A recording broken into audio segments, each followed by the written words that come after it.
o pecado é do diabo, porque o diabo peca desde o princípio. Para isto o Filho de Deus se manifestou, para desfazer as obras do diabo. Qualquer que é nascido de Deus não comete pecado, porque a sua semente permanece nele, e não pode pecar, porque é nascido de Deus. Então, deve ler e pregar o que está escrito. Você não pode criar uma ideologia sua e nem acrescentar reticência.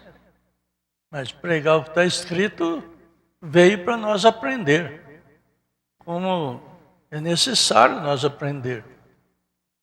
Então, carece que nós prestamos bastante atenção, porque eu menciono uma mensagem e menciono o parágrafo dela. Quando você tem dúvida, se você marcou num papelzinho aí, parágrafo, você vai chegar em casa e vai ler, ver se eu estou pregando certo. E acontece que as pessoas falam da mensagem sem examinar o parágrafo. O que eu falo, ele fala, não vai examinar, para ver se está certo, se está errado. Então, nós vamos observar aqui sobre o livro da vida e o novo nascimento. É uma conjunção. Vamos observar na marca da besta de 1954, pregado em Jeffersonville e traduzido pelos Estados Unidos, pela Voz de Deus. Então, no parágrafo 247 desta mensagem, porque tem duas mensagens marca da besta. Tem uma que é de 1961 e essa de 1954. No parágrafo 247, o profeta disse: tem que ser uma regeneração. Essa expressão, regeneração, quer dizer nascer, gerar de novo, tornar gerar. Um novo nascimento, nascer de novo. E quando você nasce de novo, seu nome é colocado no livro da vida do Cordeiro.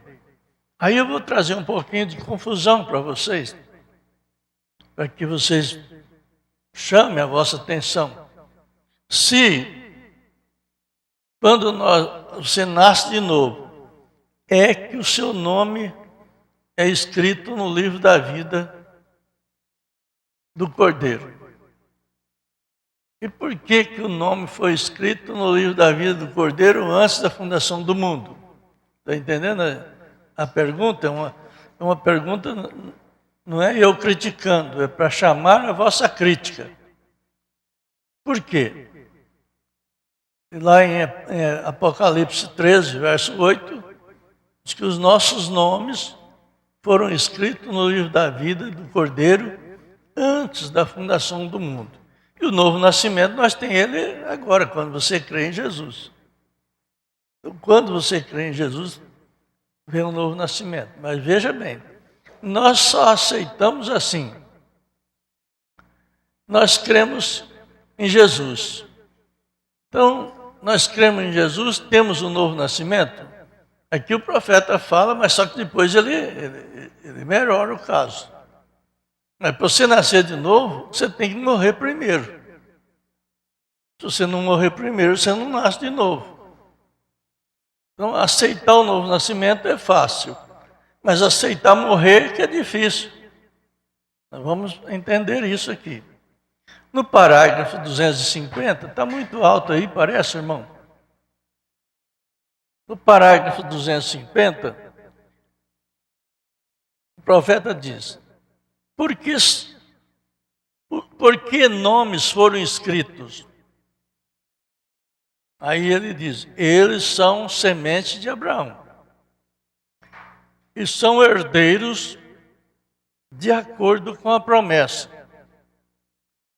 eleitos antes da fundação do mundo E por isso que eles não admiram da besta.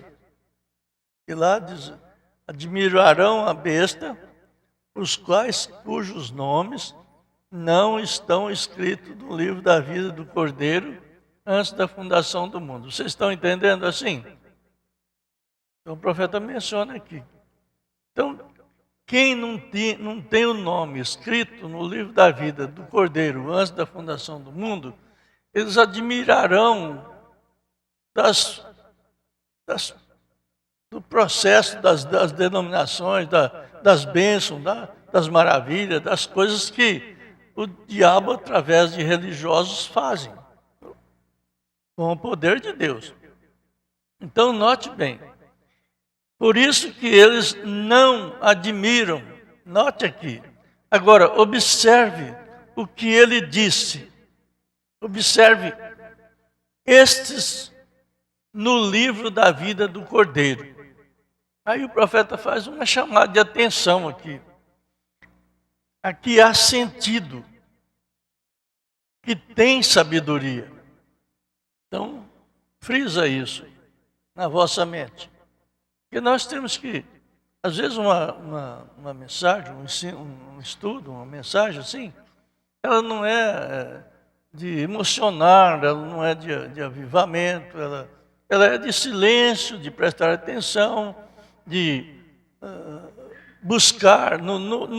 Você ouvir um parágrafo, a sua própria mente ela busca um resultado dele. Não é verdade? Você vai ler qualquer uma pergunta, qualquer uma coisa, a sua mente mesmo busca o resultado daquilo. Qualquer livro que você for ler, você tem que ter o resultado. Se você não tiver o resultado, o livro não valeu muito. Você só desgastou. Então nós notamos aqui. Vamos observar a mensagem necessário vos é nascer de novo, no parágrafo 42. O profeta diz: contudo, Deus traçou um plano para o homem ser salvo. Isso quer dizer, o homem foi perdido. Perdido não é eliminado. Quando você perde uma coisa, não eliminou aquela coisa, você perdeu. Então o homem foi perdido. Deus traçou um plano para o homem ser salvo. E o homem não pode acrescentar nada naquele plano. É o plano de Deus. E este o plano que vamos estudar esta noite. Qual é o plano de Deus? Ele disse que toda palavra do homem seja mentira, e a minha seja verdade, a dele, a de Deus. Porque, por esta razão, nós não nos atreveríamos a mudar uma sentença para fazê-la alguma coisa maior. Não importa quanto nossos rituais e etc. Quanto rezem, orem, nós devemos esquecer isto. Esta é a palavra de Deus. Simplesmente não seja feita em nenhuma outra forma. Deus tem um plano e Ele elaborou um plano. No parágrafo 43, ele disse: e lembre-se, para a primeira coisa, até que você nasça de novo, você jamais entenderá.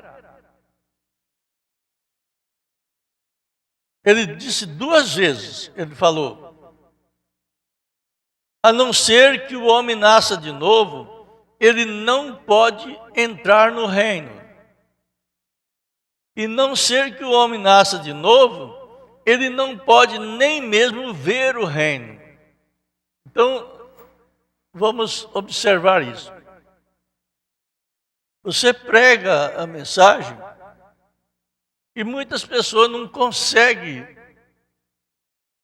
entender de uma maneira, agindo de uma maneira crítica.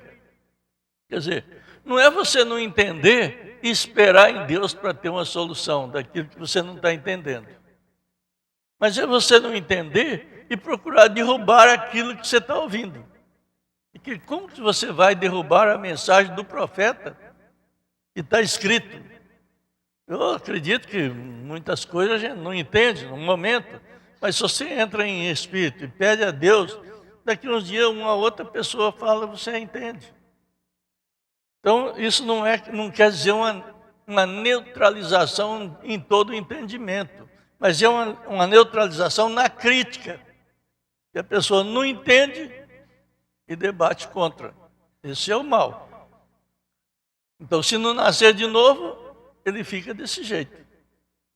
Agora, isso está evidenciado também. A palavra da construção de todas as palavras, eles me dizem que tiveram que escrevê-las. Quando eles dizem, na verdade vos digo, a palavra em um lugar, ou muitos lugares, quando ela é traduzida, às vezes ela é traduzida em vez de falar em verdade, falar absolutamente. É o mesmo significado. Então, eu vos digo que quem disse isso não foi um cardeal, nem um sacerdote, nem um pastor, nem um evangelista, nem um papa. Deus mesmo. Agora, não há desculpas. Ele, de modo algum, não pode, de nenhuma maneira, não importa quão grande ele seja, qual seja o seu nome, quão grande ele seja, ou quão popular ele seja, ele não pode nem entender o reino de Deus, até que ele nasça de novo. Se ele não nascer de novo, nós vamos aprender como que nós nascemos de novo. Se nós somos chamados, eu fico observando isso. Se nós somos chamados para essa mensagem, essa chamada, ela está em Romanos 8. Deus chama, e o que Ele chama, Ele justifica, e o que Ele justifica, Ele santifica, e o que Ele santifica, Ele batiza com o Espírito Santo. Não é assim? Então, se você for chamado, é uma grande coisa. O pior é estar sem ser chamado, né? Você pode notar que sem ser chamado a pessoa não vem para a palavra. Ele vem na igreja, dali uns dias volta, dali uns dias sai. Mas se ele é chamado, ele vem para a palavra. Ele não vem para a igreja, vem para a palavra. Então veja bem, é um grande assunto esse, o profeta diz. Na verdade vos digo, veja, é a tradução grega. Você encontrará, não ver com seus olhos, você vê com seu coração. Por isso que, com nossos olhos naturais, nós não vemos. Viemos aqui na igreja e não vemos nada, não sentimos nada. Mas nós temos um olho espiritual. A nossa alma é um ser do céu morando em nós, é uma teofania. Ela tem os sentidos da alma. Ela ocupa o sentido do espírito. Você não imagina mais somente com a sua mente, você imagina com o seu coração. Veja como que lá em Provérbios 23, 7, diz assim, como imaginou a sua alma, assim o é. Então, a alma está no coração. Então, o coração nosso imagina. É uma imaginação além da nossa mente. Então, veja, você não pode ver o reino de Deus com seus olhos naturais, porque é um reino espiritual. Vamos botar atenção nisso, vê? Em outras palavras, você jamais será capaz de entender o reino de Deus. Então isso aqui deixa a gente tranquilo quando você prega uma coisa que as pessoas, a maioria não entende. Aí o que você tinha que falar? A gente não vai falar isso, mas o que você tinha que falar? Não, você não nasceu de novo. Se você nasceu de novo, você entende, porque está escrito.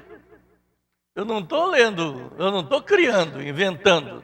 Estou falando o que o profeta falou, o que Deus falou dentro do profeta, o que o anjo falou na boca do profeta.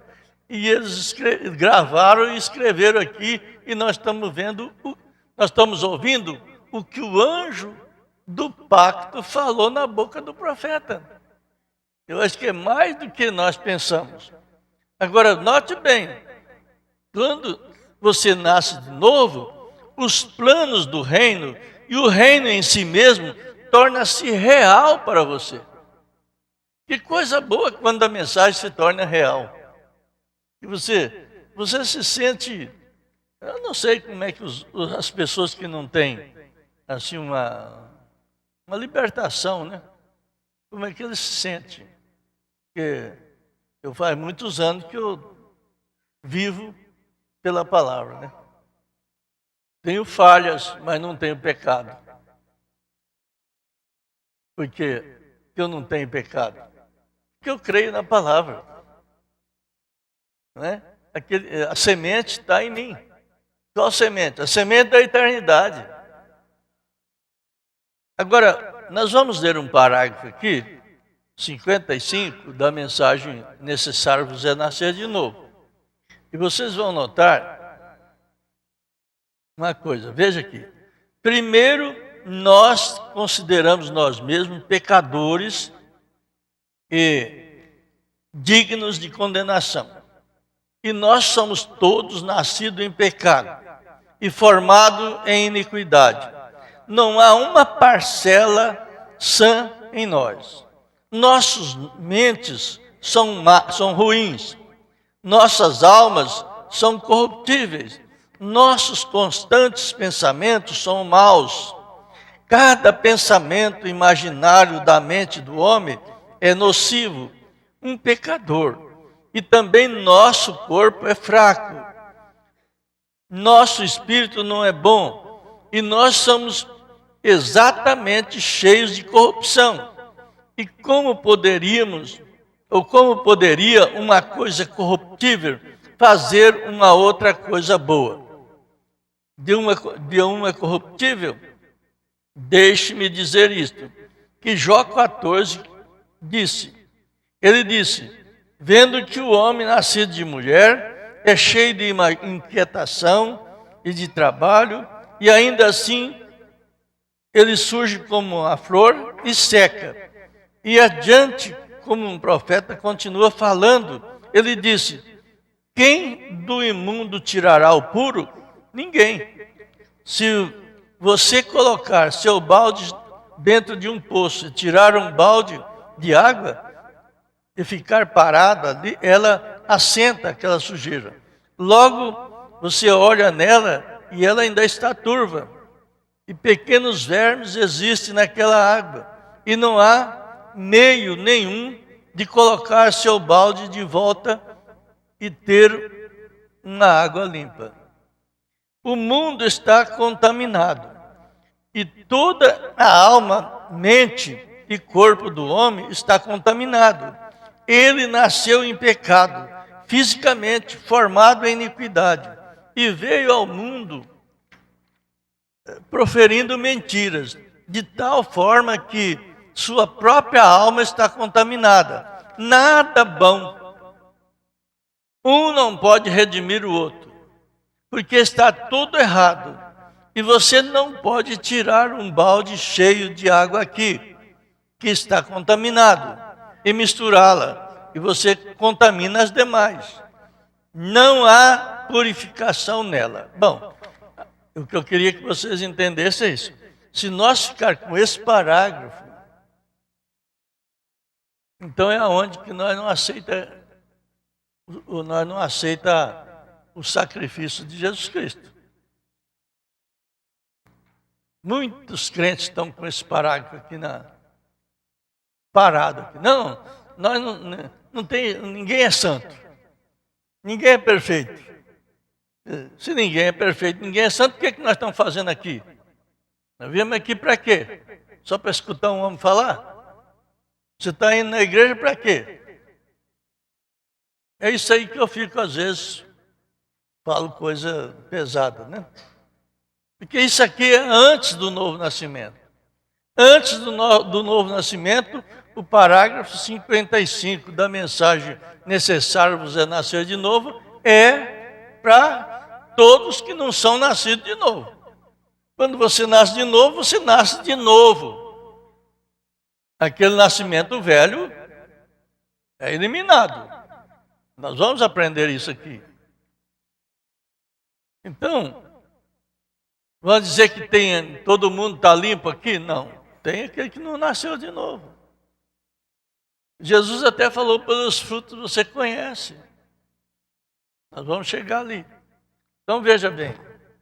Aonde São João 5 diz aqui: todo aquele que crê que Jesus é Cristo é nascido de Deus. Só que essa crença que nós pensamos que é crer, você crê em Jesus Cristo, crê em Jesus Cristo. Mas não é assim, no pé da palavra, crê em Jesus Cristo. Você crê em Cristo, você crê na unção dele. A unção de Jesus é que é Cristo. Está entendendo? A unção de Jesus é Cristo. Você crê em Jesus é uma coisa. E você crê na unção de Jesus é outra coisa. Você é dominado pela unção que é Cristo em nós, esperança da glória. Agora, note bem. Nisto, todo aquele que ama ao que o gerou, também ama o que dele é nascido. Nisto conhecemos que amamos os filhos de Deus, quando amamos a Deus e guardamos os seus mandamentos. Bom, vamos continuar aqui no parágrafo 56 da mensagem necessário vos é nascer de novo. O profeta diz aqui, porém Deus, você vê, o homem estava, baseado aqui no 55, o homem estava perdido. No 56, Deus vem e fala assim, porém Deus determinou salvar o homem. Ele colocou sobre si toda a nossa iniquidade. Nós falamos isso, nós lemos, nós cantamos o Isaías 53. Cantamos. Que tomou sobre si as nossas iniquidades. Olha, se ele toma a nossa iniquidade, nós não temos mais. Você não tem mais. Se você está tendo, é porque você não nasceu de novo. A penalidade do pecado, quando você nasce na penalidade do pecado, é morte. Pecado é morte. Pecado é separado. E a penalidade foi tão grande que não houve nenhum de nós que pudéssemos ajudar um ao outro. Assim, ali teve que estar alguém que pudesse pagar esta penalidade. Então vamos pôr atenção aqui que o profeta diz, no parágrafo 60, necessário vos é nascer de novo. Jesus, quando esteve aqui na terra, ele disse, falando com Nicodemo, porque quando ele falou do novo nascimento, necessário nascer de novo, ele falou lá com Nicodemo, nós já conhecemos isso de cor, né? E o Nicodemo perguntou, o que eu devo fazer para herdar o reino dos céus? E Jesus falou assim, olha, é necessário que nasça de novo. O que Jesus estava fazendo? Respondendo à acusação de Jó. Jó 14 falou que o homem nascido de mulher é cheio de inquietação de bem poucos dias de vida. E Jesus vem, então você tem que nascer de novo. Note bem, tem que nascer de novo. Então ele disse para Nicodemo: como Moisés levantou a serpente de metal no deserto, assim deve o Filho do Homem ser levantado. Então deve, por quê? Essa passagem aqui é uma passagem tão estranha, que as pessoas não meditam nela. Por que levantar a serpente de metal? O povo tinha murmurado. Deus enviou serpente lá e a serpente viva estava matando as pessoas. As pessoas tinham que... Deus mandou Moisés fazer uma haste com uma serpente de metal, de bronze, né, na haste, e levantar. Todo aquele que, mordido a cobra nele, olhasse para a cobra de metal, não morreria. Aquele que não fizesse isso, morreria. Então tinha um porquê nisso aí. Aí vem Jesus e fala que o Filho do Homem tinha que ser levantado do mesmo jeito. A gente não pensa o que é. Só o profeta para ensinar a gente isso aí. Então o profeta diz assim: na mesma maneira, para a mesma coisa, o mesmo propósito, fazer a mesma obra, muitas vezes esse povo se confunde quando vê a serpente representando Jesus. Você já pensou? Ali deu uma maneira de representar. Você vai ver que a ciência usa esse símbolo aí até hoje. Os médicos têm, os dentistas têm, os farmacêuticos têm, né? Aquele símbolozinho, a cobra, que representa a cura divina. Aí você fala assim, só representa a cura divina. Mas tem um porquê aquele metal ali. E esse porquê está em nós também. Aí o profeta ensina aqui. A serpente representava Jesus nessa parte. Você percebeu que a serpente era morta?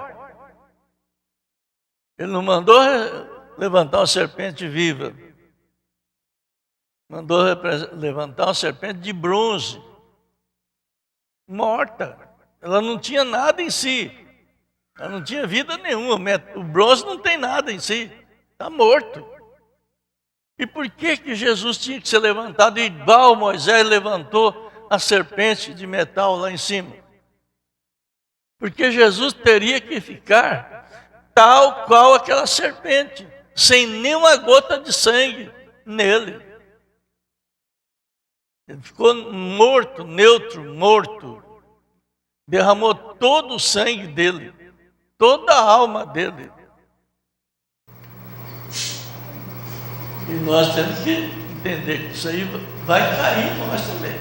Você vai ver. Note, não havia nenhuma vida nela. Jesus morreu. Como Caim, quando assassinou Abel, Abel morreu sobre o altar com seu sacrifício. Após Abel ter oferecido seu sacrifício e matou seu sacrifício por seu pecado. Então ele morreu sobre o mesmo altar, com seu sacrifício. Para que nasça de novo, você tem que morrer no altar, como o seu sacrifício, tal como morto ele foi. E você nasce de novo. A serpente não tinha vida em si. É um pouco complicado entender isso. Nós temos uma tendência de ser cristão é ter uma vida boa, ajudada, uma vida alegre, perfeita. Se a coisa estiver correndo mal, nós já não estamos achando bem. Nós queremos uma vida natural, isso aí nossos desejos. E o que é sacrifício hoje? Antigamente a gente que tinha seca, brava, a gente pegava na pedra, botava na cabeça, os mais velhos faziam, a gente fazia isso, botava uma pedra na cabeça, ia descalço, com sol quente, a terra queimando. Pegava aquela pedra, botava na cabeça e a garrafa de 1 litro d'água na outra. Caminhava longe. Eles faziam aquelas, chamavam novena, 9 dias. Para Deus mandar chuva. Ponhava lá no pé da cruz. Tinha às vezes cruz lá longe. Ponhava lá, jogava água. Não sei o que era, mas tinha vez que não acabava os 9 dias, já a chuva vinha. Você voltava molhado. Né? Era um sacrifício. Agora, Jesus fez um sacrifício. E você fala assim, o sacrifício de Jesus carregou a cruz. Carregou a cruz. E eu sei, que sacrifício que nós faz hoje? Qual? Mas você tem que morrer. E para morrer é sacrificado. Tem que ficar como o método bronze, sem nada dentro. Sem nada do mundo. Você sabe que está mais difícil fazer o seu sacrifício hoje do que se fosse para pegar uma cruz e botar nas costas e dar uma volta na cidade? Se fosse para pôr uma cruz nas costas e dar uma volta na cidade e falar, graças a Deus, eu vou para o céu, você trata a coisa mais fácil do mundo. Eu quero ver você largar do Corinthians, do Palmeiras, do São Paulo, da política, da moda, do sapato alto, do cabelo, da moda, tanto das mulheres quanto dos homens. O cavanhaque, cortadinho, certinho, aquele risquinho ali bonito. Quero ver você largar disso aí. Quero ver você largar disso aí. Esse que é o sacrifício. Você não morre. Enquanto você tem uma coisa do mundo em você, você está vivo para o mundo. Eu nunca esqueço de uma passagem que, quando era moleque, tinha umas historinhas, né? E contaram que a onça, ela dava trabalho para o macaco. E o macaco tinha medo dela. E aí a onça inventou, eu quero pegar o macaco, e não pegava. Esse macaco era esperto. E queria pegar e não pegava, e o macaco era sempre vivo, saía sempre fora. Um dia ela falou, vou fazer que estou morto, vou morrer lá, e os bichos tudo vêm me visitar, mas eu quero pegar o macaco.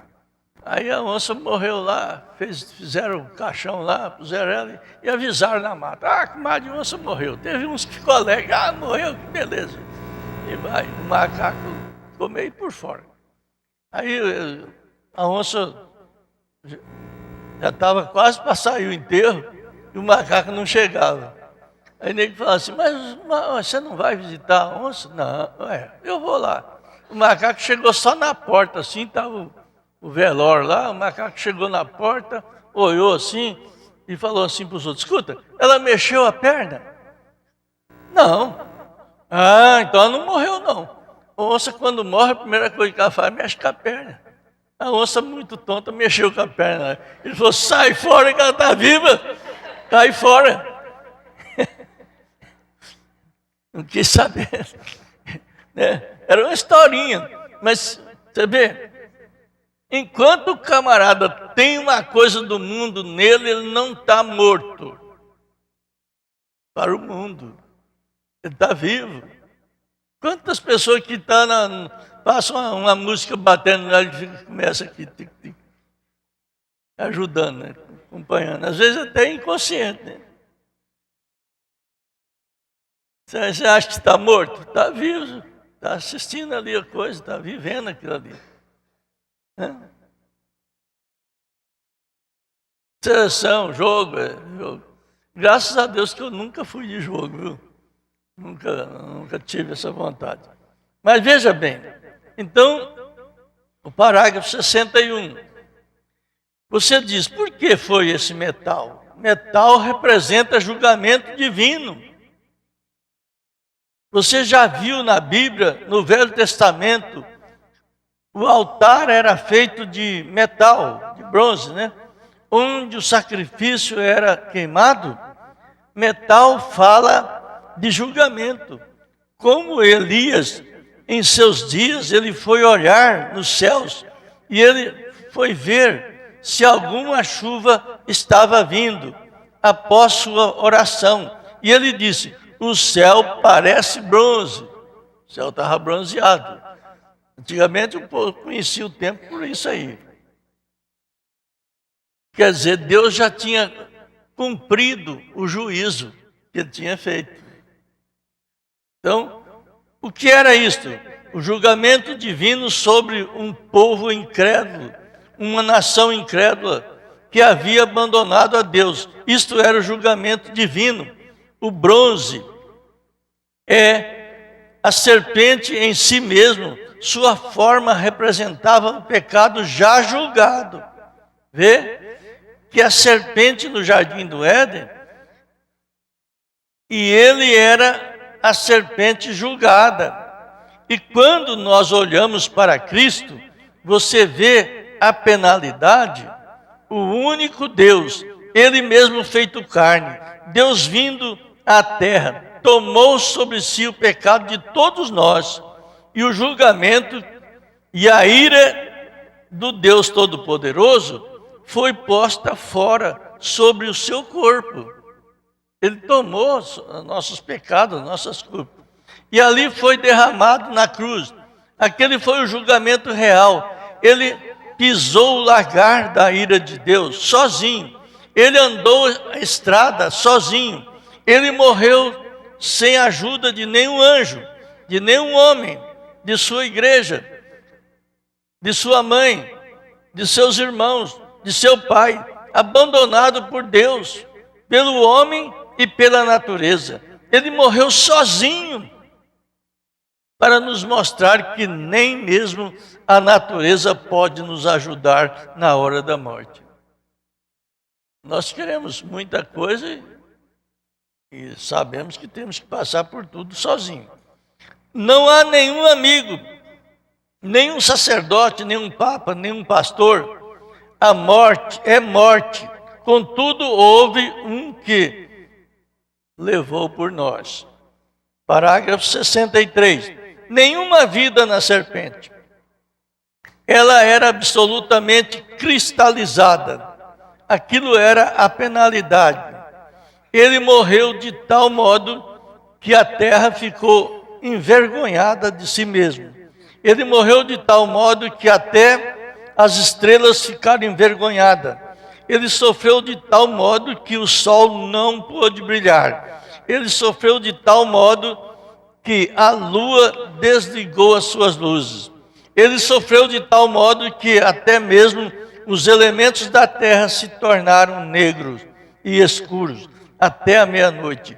Isso tão escuro que você podia senti-los. Ali não havia ninguém. Ninguém já sofrera assim, ou poderia sofrer assim. Não existiu nenhum mortal que pudesse passar por aquilo. Porém, ele sofreu. Você vê, nós vemos esse crucifixo e parece que ele é até enfeite, né? O povo carrega até de enfeite. O outro põe na casa para enfeitar e tudo.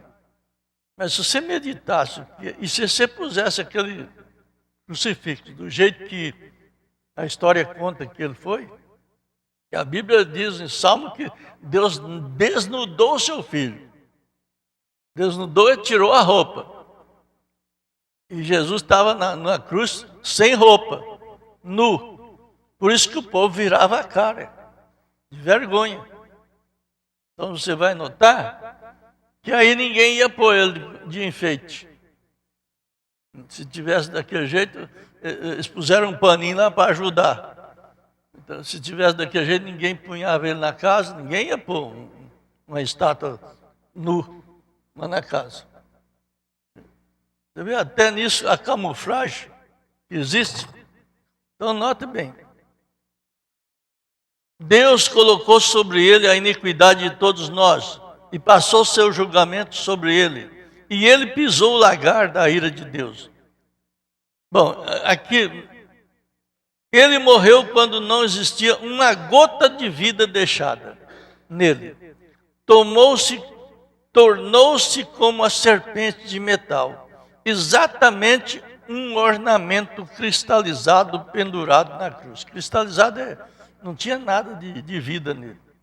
Parágrafo 64. Agora, o caminho para este nascimento, há caminho para ele. E para estar a caminho desse nascimento, você tem que passar por um processo exatamente igual a qualquer coisa que vive. Qualquer coisa que vive de novo. Tem que morrer primeiro. E você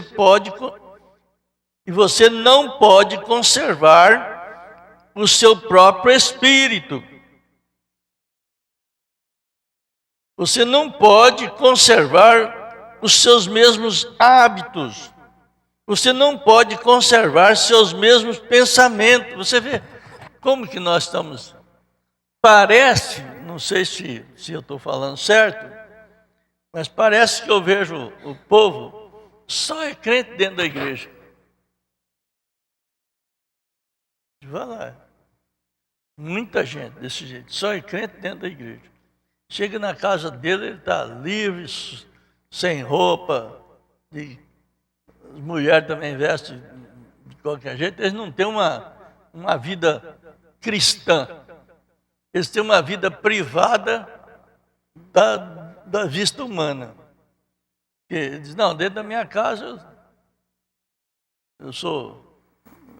Mas se chega um, se os seus filhos, suas filhas, você tem que ver que situação você está provocando para os seus filhos, suas filhas. A vida cristã, você é cristão em todos os lugares da sua vida. Todo lugar. Você tem que morrer como ele morreu.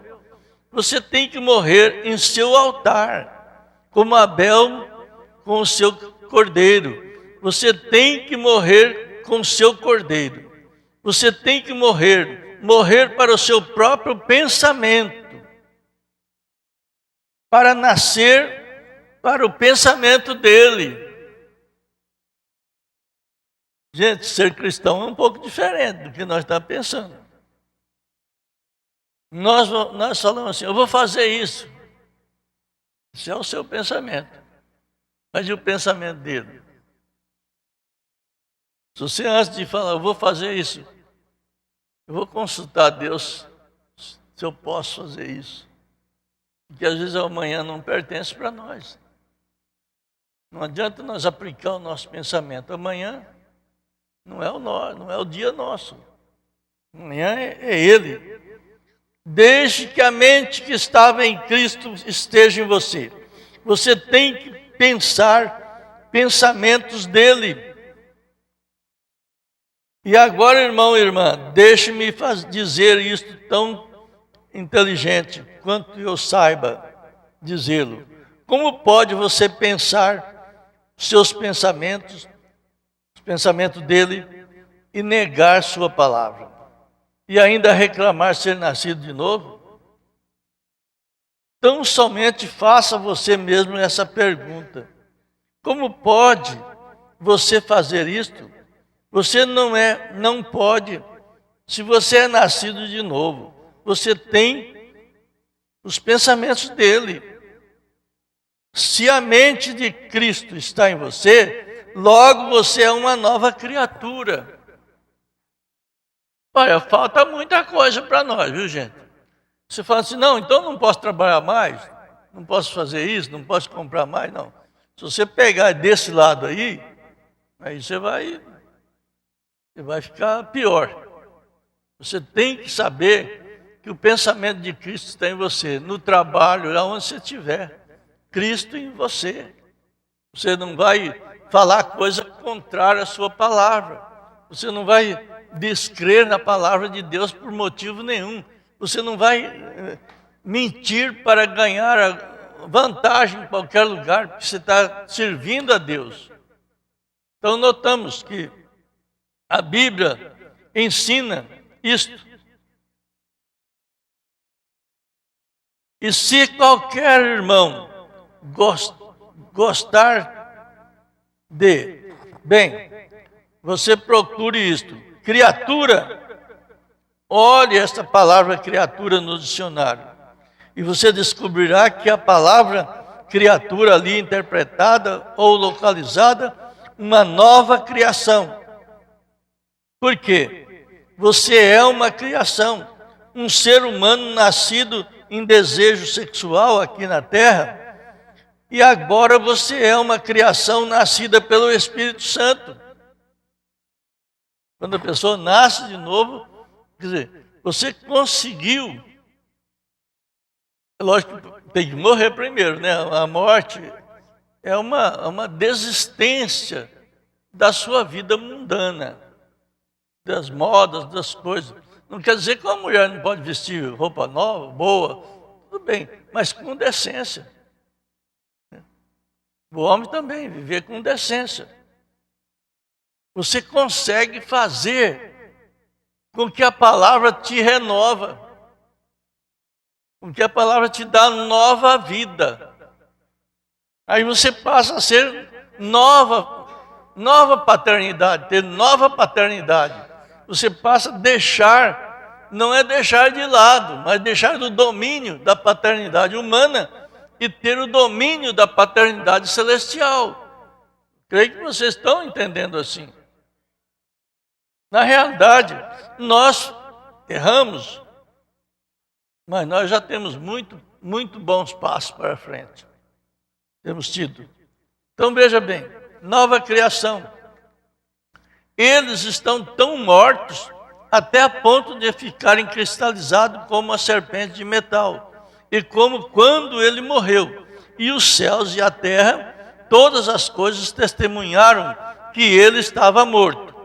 Agora, na era de Laodiceia, no parágrafo 73, o profeta diz aqui, ó, essa nova criação, vocês notem bem, vou repetir isso porque é necessário.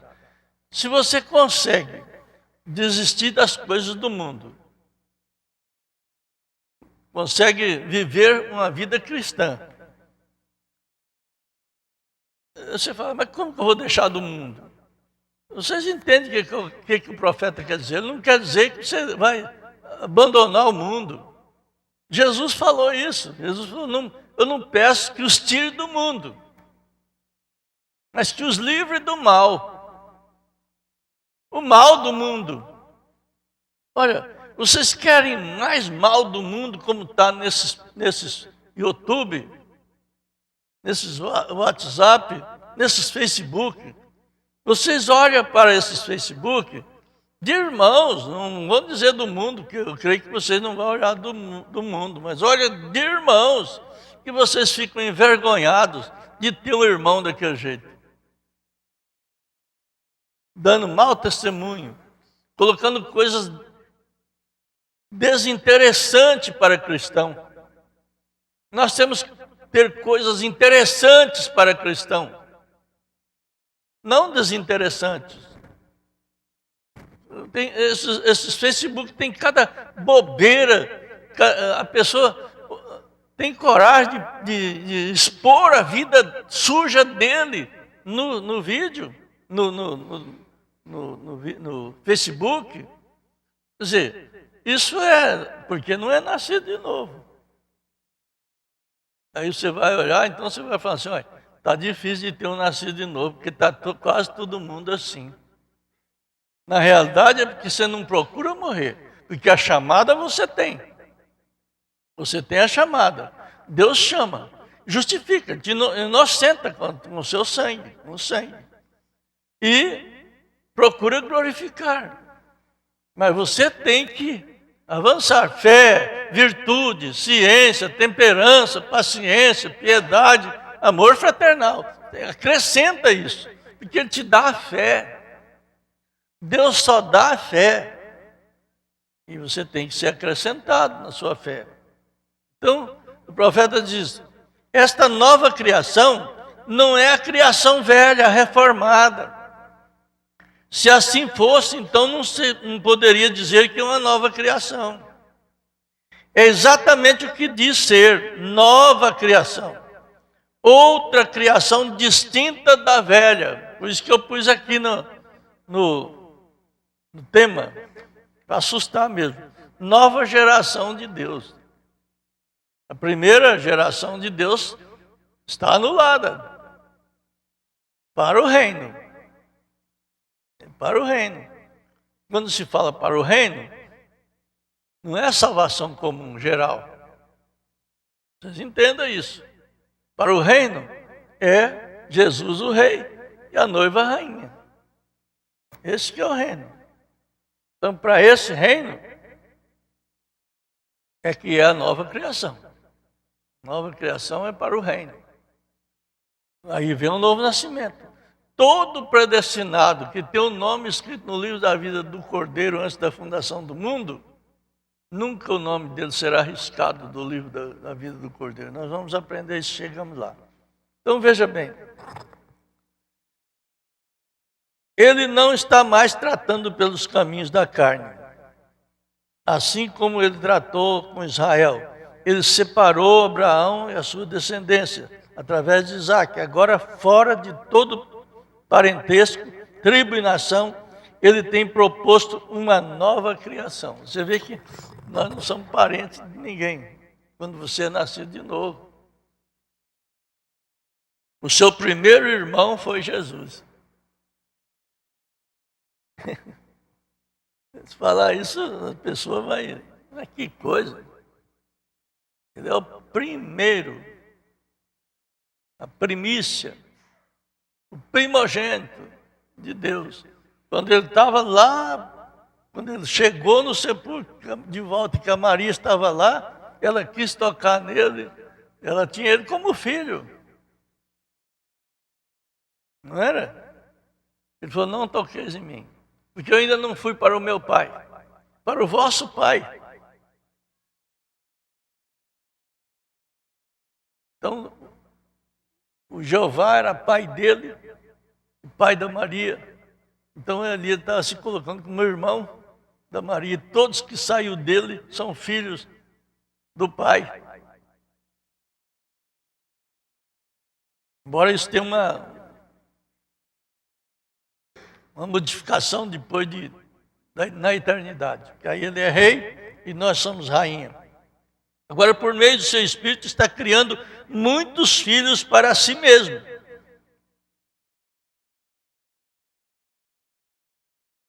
Veja bem, ele tem proposto uma nova criação.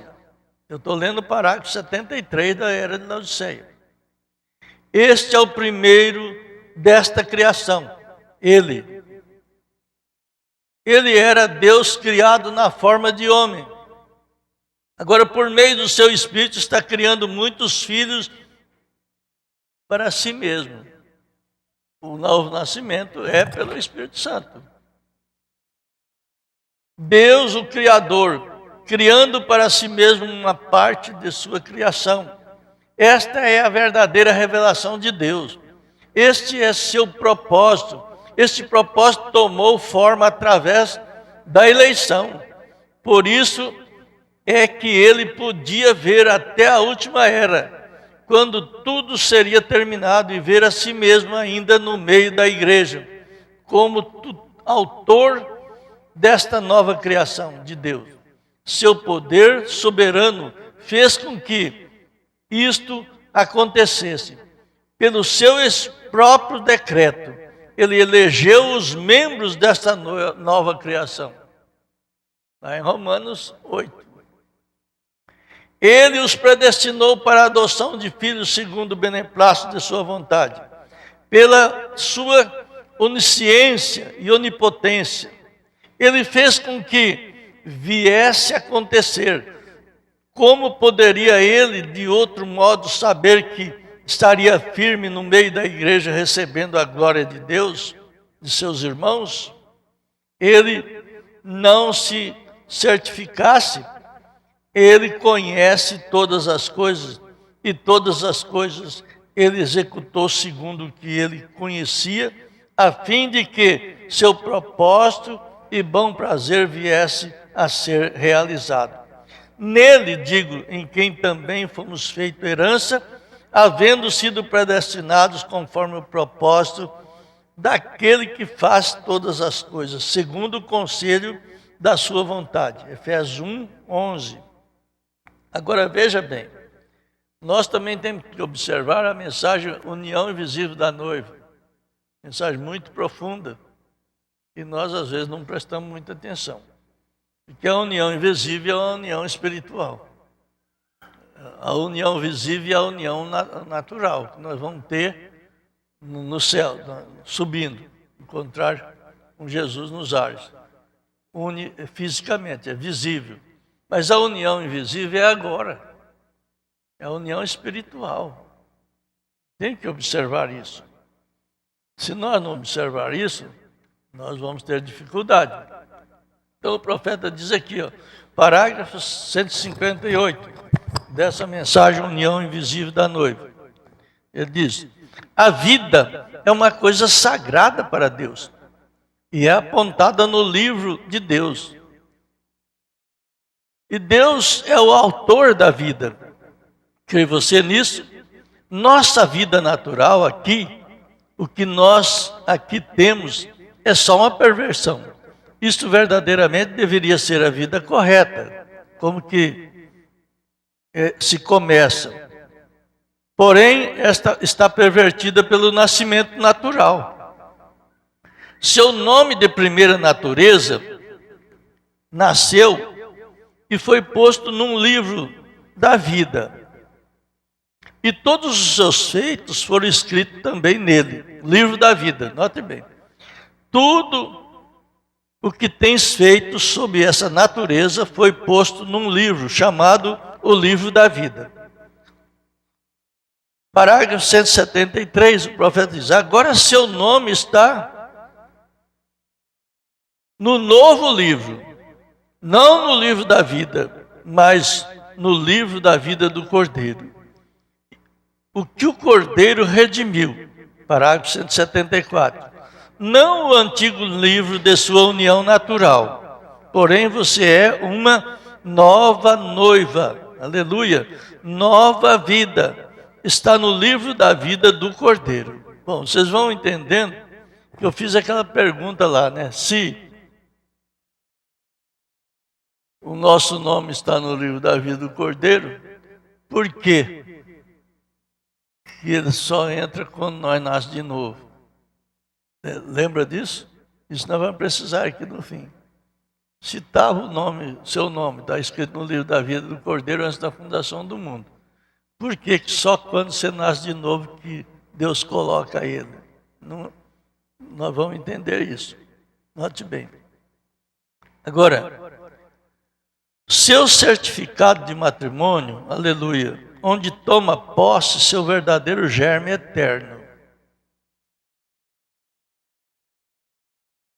Esse é o casamento espiritual. Encontra-se o corpo que perdeu a eternidade com o germe da eternidade. Vou adiantando um pouquinho para vocês captarem. Ó, que coisa! Aí estão seus dois livros. Um deles é o livro da vida do Cordeiro. Nesse seu nome está predestinado ali.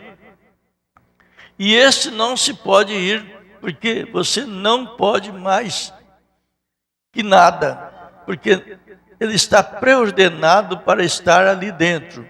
Porém, o livro da vida em geral, que é o livro da vida natural, você pode tirar isso em qualquer momento.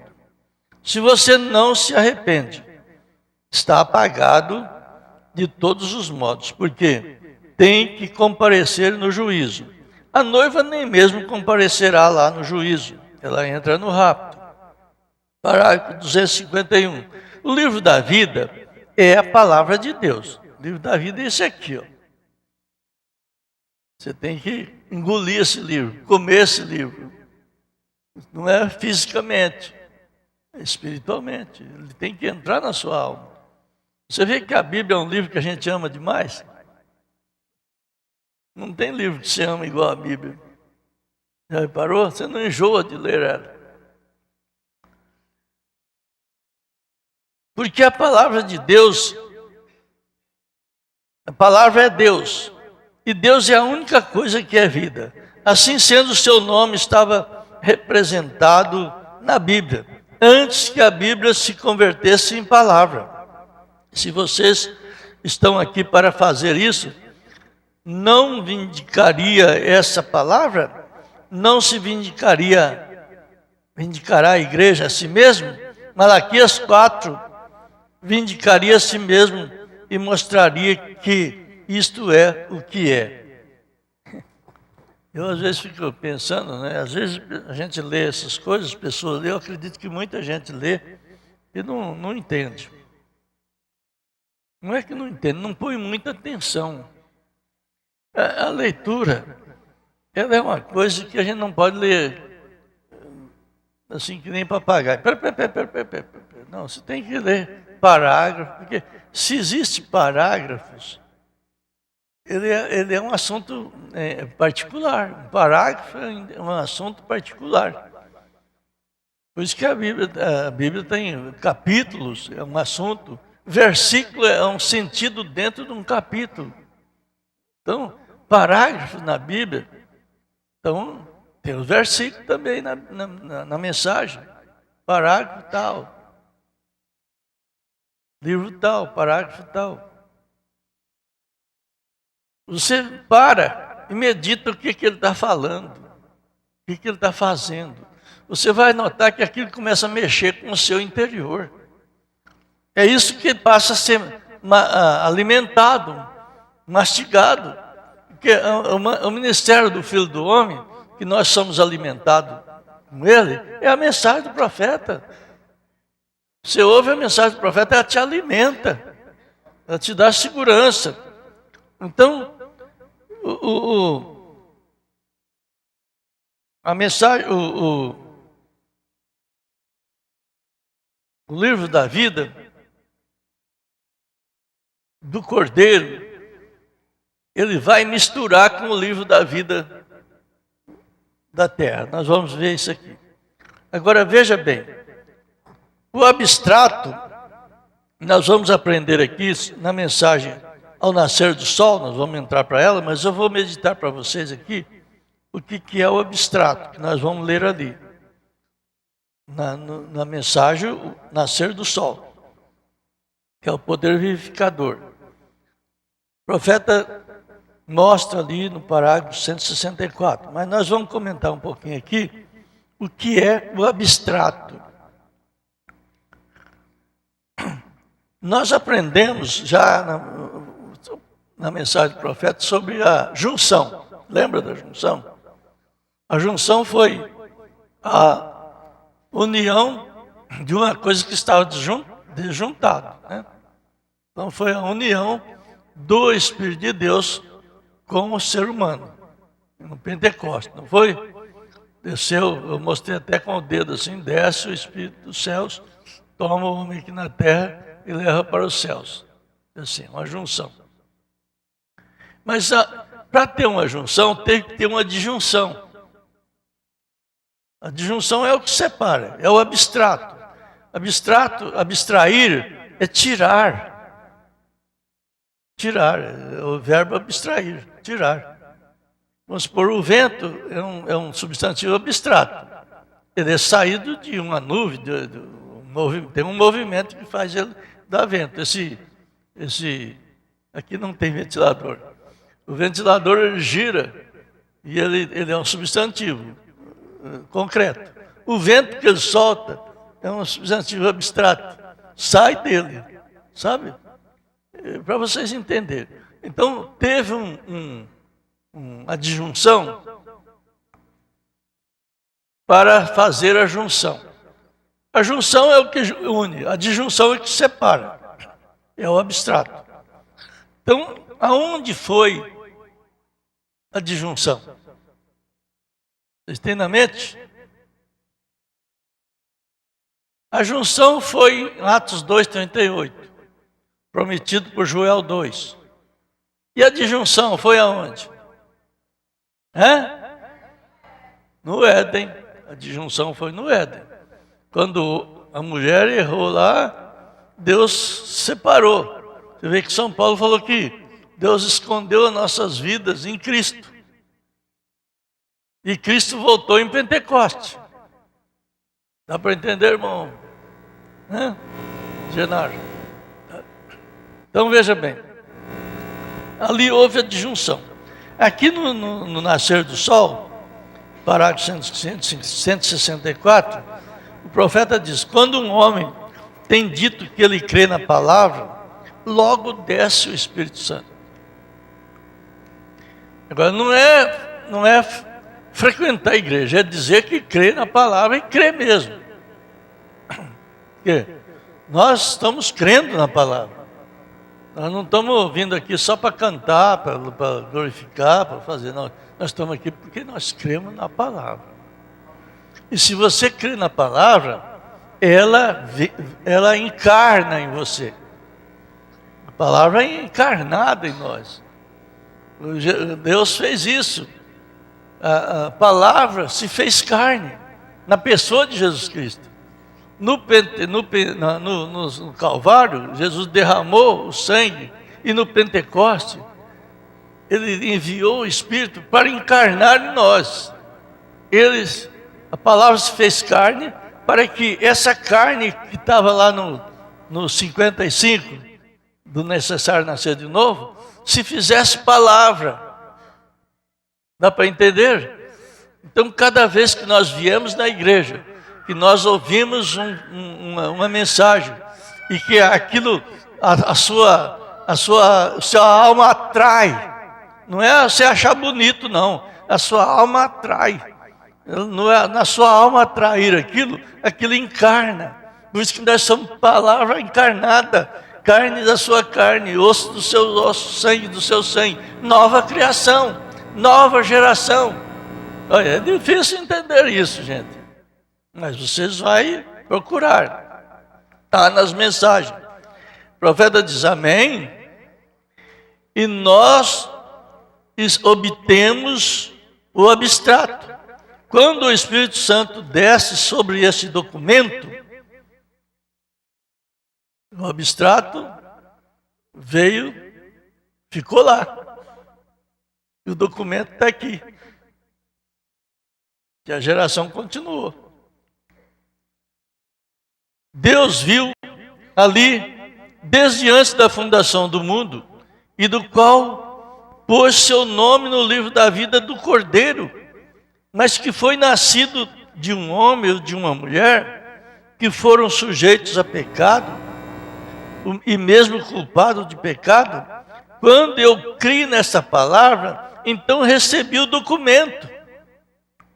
Logo, quando veio o Espírito Santo, esse foi o abstrato. Quando você crê na palavra, Ele comprou aquele corpo perdido. A redenção. Ele comprou aquele corpo perdido com sangue. Nós fomos comprados com o sangue de Deus. Está entendendo? E quando nós somos comprados com o sangue de Deus, o Espírito Santo vem, ele é a parte. Para vocês entenderem mais ou menos, eu vou fazer uma comparação meio fora, mas vocês vão entender. Quando nós compramos uma casa, nós passamos primeiro um documento no cartório de nota. Você tem tudo, fala tudo sobre aquela casa. Quantos cômodos ela tem, quantos metros ela tem, fala tudo, não fala? Só que ela ainda não é sua. Ela ainda não é sua. Você tem que ir lá no outro cartório e selar ela. Antigamente falava selar, hoje eles falam registrar. O selo. Com aquele registro a casa era sua. Unia-se uma coisa com a outra. Está entendendo? Aí a casa é sua. Se você só fez lá no cartório de nota, quando você morrer, ninguém vai vender ele.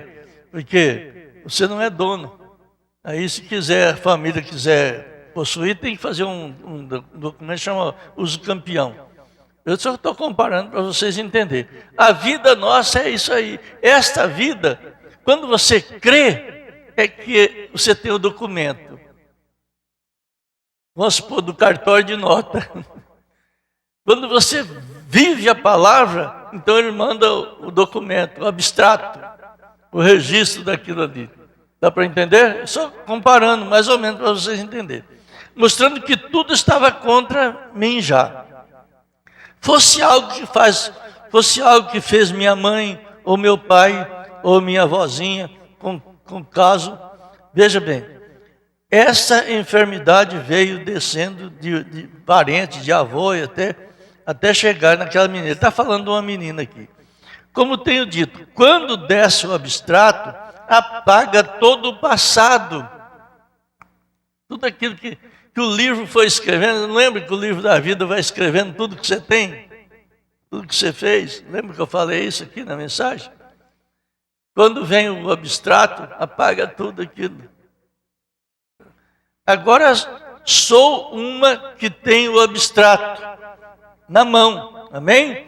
E tão certo como aquele Espírito levantou a Cristo dentre os mortos, eu agora tenho o documento de propriedade mostrando que sou parte desse corpo com o abstrato do Espírito Santo, fazendo que esse corpo da palavra viva exatamente como fez com ele, e assim como ele o prometeu para este dia, o abstrato, o que tirou do nome, o que tirou de Adão, daquele ser humano, que era para ter vida eterna.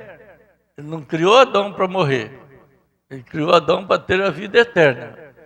Quando o Adão errou, pecou, acompanhou a sua esposa e pecou, Deus tirou a eternidade daquele ser humano. Ele ficou só o ser humano, como toda criatura humana aí é, sem a eternidade. Quando veio no Pentecoste, o Espírito Santo veio para entrar em toda a carne, para voltar à eternidade que tinha saído de Adão. Está entendendo assim?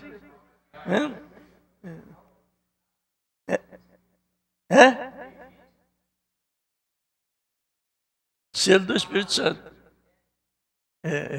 Então você vai ver, isso aí é muito bom para nós. Porque se nós temos dificuldade ainda de ser um cristão, vamos lutar para ser. Porque você pode ser. Se não pudesse, não tinha lá aquele nomenclatura lá, que ele dá fé. Ele deu fé para você. Essa fé não vem de nós, a Bíblia diz que não vem de nós, a fé na palavra não vem de nós, é dom de Deus. Você já pensou o que é isso? Quanta gente que você prega, ele nem olha para isso aqui, nem pensa nisso aí, não aceita isso aí, não concorda. Por quê? Deus não deu para ele. Deus não deu, os nomes deles não estão nem no livro da vida, quanto mais no livro da vida do Cordeiro. É tirado, você viu o que o profeta diz? Nós vamos longe com esse estudo aí, tem mais coisas, né? Mas agora estou falando só dos predestinados, os eleitos. Então veja bem, vamos para a última parte. É o parágrafo 119 da obra É Fé Expressada. O profeta diz, tal como na última noite falando, quando você receber o livro, talvez encontre uma pequena confusão. O profeta falando ali, do que eu disse. Os dois livros da vida. É o mesmo livro. Porém, um deles é seu nascimento natural. E o outro é seu nascimento espiritual. Está entendendo? Um leva ao outro, por isso que forma um. Por isso que é o mesmo. Agora, o mundo não tem esse livro, esse nome no livro da vida do Cordeiro. Então, ele só tem o livro da vida. Ele não tem o livro da vida do Cordeiro. Só os predestinados, os eleitos, é que tem o nome escrito no livro da vida do Cordeiro. Então, esse livro da vida humana, ela vai encontrar com o livro da vida eterna. Está entendendo? É muito simples para entender, muito fácil. Agora, veja bem, um leva ao outro, tal como um talo de trigo. Sempre que você fala comigo, o faz como uma pessoa vivente. Porém, aqui há uma parte minha, que é essa pessoa, que tem que perecer. Esse é o livro da qual sai o nome, que é o nome da vida, do livro da vida. Porém, do eterno, do predestinado, do eleito, deste, o nome nunca pode sair, porque sempre esteve nele. Nunca pode ser tirado. Vocês o notaram no livro? De maneira que eliminamos sua confusão. Você o encontrou desse modo, porque eu penso que o irmão Weiler, quem o corrige a gramática. Ele está falando de alguma coisa que se confundiram com isso. Mas note bem, eu creio que vocês é o suficiente para nós entendermos. O livro da vida e o livro da vida do Cordeiro. Ele se torna um, mas só quem tem esses dois para formar um é só o predestinado. O que não é predestinado só tem o livro da vida. Esse pode ser tirado. Está entendendo? Eu creio que se tem alguma dúvida, quem tem alguma pergunta, alguma dúvida, pode perguntar. Enquanto nós estamos aqui.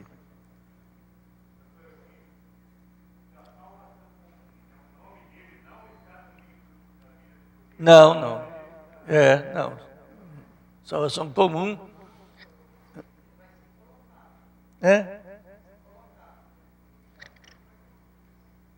Bom, eu não posso dar essa resposta agora, né? Mas o salvação comum, ele é salvo se ele fizer um bem para um predestinado. Sabe? E um predestinado pode salvar alguém. É baseado ali no preso lá Paulo lá, os carcereiros lá.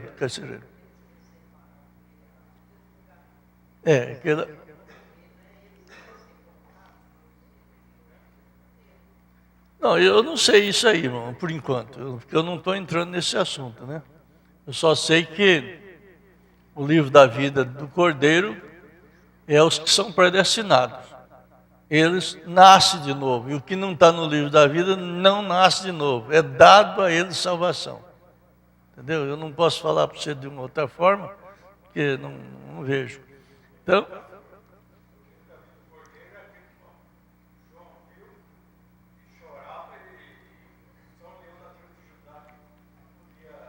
aí veio que é o Cordeiro que revelou, né? Então, são coisas assim bem complicadas, né? Mas é fácil de entender. Amém? Então, Deus abençoe. Vamos orar. Senhor Jesus, nós te agradecemos nesta noite por tudo que o Senhor tem feito por nós.